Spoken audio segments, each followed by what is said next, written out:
Singapura, surga bagi orang-orang super kaya dari seluruh dunia. Dikenal sebagai pusat keuangan yang stabil dan surga pajak. Tapi, bayangkan, orang-orang super kaya asal Tiongkok yang sebelumnya berbondong-bondong datang, kini malah berbalik arah. Mereka meninggalkan surga ini. Apa yang membuat kesabaran mereka habis? Dan kemana mereka akan pergi? Di video ini, kita akan bedah tuntas sebuah fenomena yang menarik. Kenapa para Crazy Rich Tiongkok yang pernah menjadikan Singapura sebagai rumah kedua mereka, kini mulai hengkang? Ada dua alasan utama. Regulasi yang semakin ketat dan hilangnya privasi finansial. Ini bukan sekadar cerita bisnis, ini tentang perubahan besar dalam lanskap kekayaan global. Poin pertama, pemicu utama dari semua ini. Pada tahun 2023, Singapura diguncang oleh skandal pencucian uang terbesar dalam sejarahnya, yang dikenal sebagai kasus Fujian. Uang sebesar 3 miliar dolar Amerika Serikat yang terindikasi dari Tiongkok daratan berhasil dicuci di sini.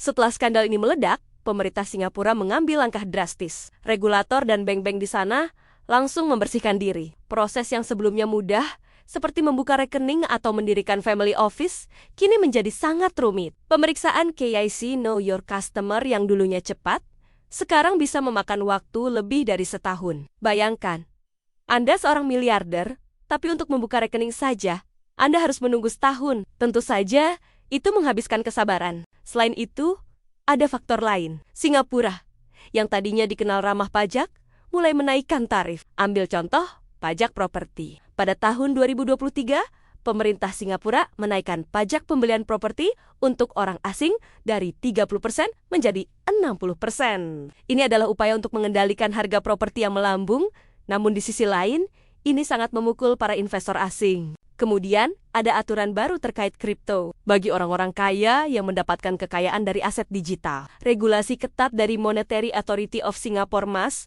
membuat mereka merasa tertekan. Kebebasan yang mereka cari kini tergantikan dengan pengawasan yang ketat. Inilah yang membuat mereka merasa Singapura bukan lagi tempat yang aman.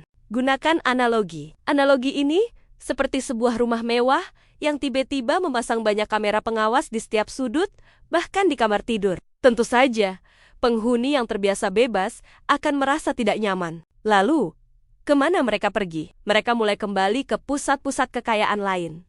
Hong Kong kembali menjadi pesaing utama. Jepang menawarkan lingkungan yang nyaman dan pajak yang relatif rendah. Dan yang paling menarik, Dubai, yang dikenal sangat ramah terhadap investasi, kini menjadi magnet baru bagi mereka yang mencari fleksibilitas dan privasi. Jadi, kesimpulannya, fenomena ini adalah akibat dari serangkaian peristiwa, dari skandal pencucian uang hingga regulasi yang semakin ketat. Reputasi Singapura sebagai safe haven bagi orang kaya Tiongkok kini sedang diuji. Ini adalah pengingat bahwa, bahkan di dunia kekayaan global, stabilitas dan kebebasan selalu menjadi keseimbangan yang rapuh. Jika Anda suka pembahasan seperti ini, jangan lupa like video ini dan subscribe channel ini agar tidak ketinggalan konten-konten menarik lainnya. Atau, berikan pendapat Anda di kolom komentar. Apakah Singapura akan kembali menjadi magnet bagi orang-orang super kaya?